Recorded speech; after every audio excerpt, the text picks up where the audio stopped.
नहीं, खामियां तो अभी मम्मी आप ही बताएंगे। काम अभी ये है कि हम अपनी इकॉनमी को 20% अर्थव्यवस्था जो है उसको पटड़ी पर लाने पर सफल हुए हैं। अगले 4 साल का क्या रोड मैप है सर? वो अगले बजट में आपको नज़र आएगा। पहले ही बजट में हमने अपने 5 साल का रोड मैप को दिखाने की कोशिश की है। सर, जो कल का जश्न हो रहा है, आरोप लग रहे हैं कि इसकी ज़रूरत नहीं थी, क्या ज़रूरत है? इस पे हम एक सवाल और भी जोड़ना चाहूँगा मैं। महिलाओं को 1500 इंतजार कर रही है, क्या कल इसका ऐलान हो सकता है? नहीं देखिए, कांग्रेस ने 10 गारंटियाँ दी थी, उसमें 1500 जो गारंटी थी वो 5वें नंबर पर है। तो पहली गारंटी थी सरकारी कर्मचारी अधिकारियों को ओल्ड पेंशन स्कीम देना, पहली कैबिनेट ने वो कर दिया। और आज आपको मेरे को बताते हुए खुशी है कि 3 IAS अधिकारियों ने भी ओल्ड पेंशन स्कीम को के लिए हमसे मंजूरी मांगी थी, मैंने वो भी मंजूर कर दी। अब 500 के करीब ओल्ड पेंशन लोगों को हमारी ओल्ड पेंशन मिल रही है। दूसरी हमारी थी कि हम स्टार्टअप योजना शुरू करेंगे, युवाओं के लिए हमने 680 करोड़ रुपए की स्टार्टअप योजना शुरू कर दी। नंबर 3 हमारी जो है इंग्लिश मीडियम स्कूल्स स्टार्ट करने की थी, वो भी हमने अगले साल से कर दी। अब गारंटियाँ सिस्टम वाइज ढंग से 5 साल में पूरी करनी है। तो एक साल में 3 गारंटियाँ, अगले साल में और गारंटियाँ पूरी करेंगे।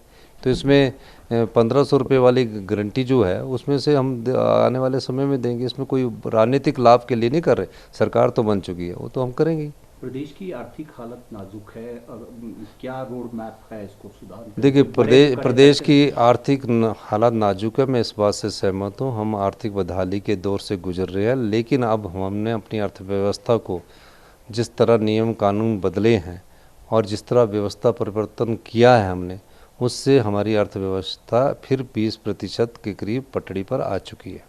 ग्रीन स्टेट बनाने का लक्ष्य है। वो हमने अपने बजट में दिखाया कि 2026 तक हिमाचल प्रदेश को हम ग्रीन स्टेट बनाएंगे। इस दिशा में हिमाचल प्रदेश का जो ट्रांसपोर्ट विभाग है उसको पूरा इलेक्ट्रिकल कर दिया गया है और युवाओं को ई टैक्सी के लिए प्रेरित किया गया। कितनी व्यवस्था परिवर्तन हुआ और डिजास्टर का कितना असर रहा? देखिए, डिजास्टर में सभी लोगों ने हमारी प्रशंसा की, चाहे वर्ल्ड बैंक है, नीति आयोग है, बीजेपी के नेता शांता कुमार है, तभी प्रशंसा की जब हमने कार्य किए। और डिजास्टर के बाद हमने हिमाचल प्रदेश को दोबारा से पुनर्निर्माण किया, पुनरुत्थान किया। और आज मैं दावे के साथ कह सकता हूँ कि यहाँ टूरिस्ट आने चाहिए। और पूरी सड़कें ठीक कर दी है हमने, पूरी पानी की व्यवस्था कर दी है, रहने के लिए अच्छी सुविधा प्रदान करने जा रही है। और जो ये नया साल है इसके लिए हिमाचल प्रदेश पर्यटकों के स्वागत के लिए तैयार खड़ा है। प्रधानमंत्री नरेंद्र मोदी से आपके मधुर रिश्ते बताए जाते हैं, क्या उम्मीद करते मेरे हैं? सभी से मधुर रिश्ते हैं, इसमें कोई दो राय नहीं। क्या उम्मीद करते हैं उनसे नहीं, राज्य के? हम चाहते थे कि स्पेशल रिलीफ पैकेज मिलता, वो मेरे का अभी तक संवाद है, अभी तक कुछ मिला नहीं है। पर हम चाहते हैं जो हमारा क्लेम है वो मिल जाए, वो तो मिलेगा। कुछ हम सॉवरन स्टेट के अधिकारी है, 2024 के चुनाव के वो मद्देनजर चुनावों के वक्त ही मुद्दे आते हैं, अभी तो मैं कुछ नहीं कह सकता। 10 वर्षों में हिमाचल को प्रदेश का सर्वोच्च राज्य बनाने का आपने व्यक्तिगत रूप से संकल्प लिया है, किस तरह से आगे बढ़ पाए हैं या कैसे? देखिए, 5 साल में 2027 तक हमारी अर्थव्यवस्था पटरी पर आएगी और अगले 5 सालों में हम हमारे हिंदुस्तान का सबसे समृद्ध और अमीर राज्य बनेंगे। इसीलिए मैंने कहा कि हमने व्यवस्था परिवर्तन का 1 साल रखा है। नाम इसका क्या है? क्योंकि हमने पहले तो जो 75,000 करोड़ के कर्जे के नीचे हम लोग डूबे हुए हैं, 10,000 करोड़ रुपए का हमारे पर पेंशन की लाइबिलिटीज़ है, 12% हमने डीए देना है। तो किस प्रकार इस व्यवस्था में सुधार किया जाए? 40 वर्ष से एक व्यवस्था चली आ रही थी, रूटीन गवर्नमेंट आती थी, रूटीन जाती थी।